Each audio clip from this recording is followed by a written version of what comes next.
బొబ్బిలి యుద్ధం ఒక వీరగాథ. ఆంధ్రదేశ చరిత్రలో రక్తంతో రాసిన అధ్యాయం ఏదైనా ఉందంటే అది బొబ్బిలి యుద్ధం. ఇది సాధారణ యుద్ధం కాదు.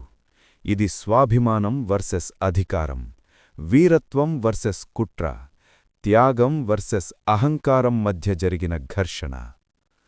బొబ్బిలి రాజ్యం 18వ శతాబ్దం విశాఖపట్టణం సమీపంలోని చిన్న కాని గర్వంతో నిలిచిన రాజ్యం బొబ్బిలి. ఈ రాజ్యాన్ని పాలిస్తున్నవాడు రాజా రంగారావు. అతడు గొప్ప సైన్యం కలిగిన రాజు కాదు, కాని ప్రజల హృదయాలను గెలుచుకున్న రాజు. బొబ్బిలి ప్రజలకు రాజు దేవుడులాంటివాడు. న్యాయం, ధర్మం, స్వాభిమానమే అతని పాలనకు మూలం. విజయనగరం రాజు అసూయ. పక్కనే ఉన్న పెద్ద రాజ్యం విజయనగరం. అక్కడి రాజు పూసపాటి విజయరామరాజు.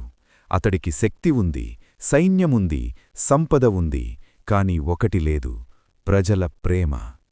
బొబ్బిలి రాజ్యం ఎదుగుతుండటం, రంగారావు పేరు ప్రజల్లో వినిపించటం విజయరామరాజు గుండెల్లో అసూయను రగిలించింది.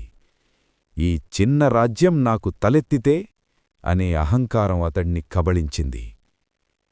కుట్రల ప్రారంభం. విజయరామరాజు నేరుగా యుద్ధానికి రాలేదు.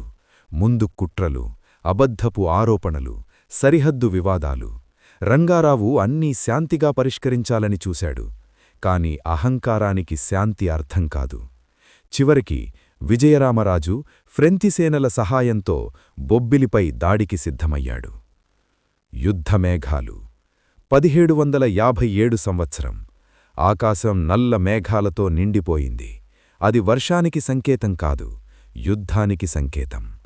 ఫ్రెంచి తుపాకులు, గన్నులు, భారీ సైన్యం బొబ్బిలి కోటను చుట్టుముట్టాయి.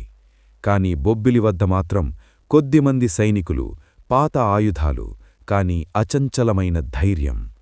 రంగారావు తన సైనికులను చూశాడు. అతడి స్వరం గంభీరంగా మారింది. ఈ నేల మనది, ఈ కోట మనది. ఓడిపోయినా పర్వాలేదు, కాని తల వంచి బ్రతకకూడదు. రక్తపాతం ప్రారంభం.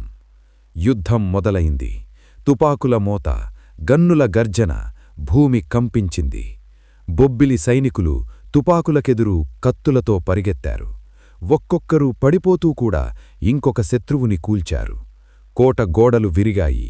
శత్రువులు లోపలికి చొచ్చుకొచ్చారు. వీరమరణం. రంగారావు చివరి వరకు పోరాడాడు.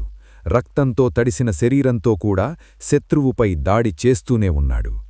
చివరికి బొబ్బిలి రాజు యుద్ధరంగంలో వీరమరణం పొందాడు. ఆ క్షణంలో బొబ్బిలి కోట నిశ్శబ్దమైంది. జౌహార్, త్యాగాగ్ని. శత్రువుల చేతికి పడకూడదని బొబ్బిలి రాజకుటుంబంలోని మహిళలు ఒక నిర్ణయం తీసుకున్నారు. అగ్నికుండంలోకి నడిచారు. కన్నీళ్లతో కాదు, గర్వంతో. ఆ అగ్ని బొబ్బిలి ఆత్మను కాల్చలేదు, చరిత్రలో శాశ్వతంగా వెలిగించింది. చివరి ఆశ. అందరూ నాశనమయ్యారని విజయరామరాజు అనుకున్నాడు. కాని విధి నవ్వింది. బొబ్బిలి వంశానికి చెందిన చిన్న బాలుడు తాండ్ర పాపారాయుడు రహస్యంగా బయటకు తరలించబడ్డాడు. అతడి గుండెల్లో బొబ్బిలి అగ్ని మండుతూనే ఉంది. ప్రతీకారం. ఏళ్లు గడిచాయి. బాలుడు యోధుడయ్యాడు. విజయరామరాజును ఎదుర్కొన్న రోజు చరిత్ర తిరిగి రాసుకుంది. పాపారాయుడు విజయరామరాజును సంహరించాడు. అది వ్యక్తిగత ప్రతీకారం కాదు, అది బొబ్బిలి ఆత్మ విజయం.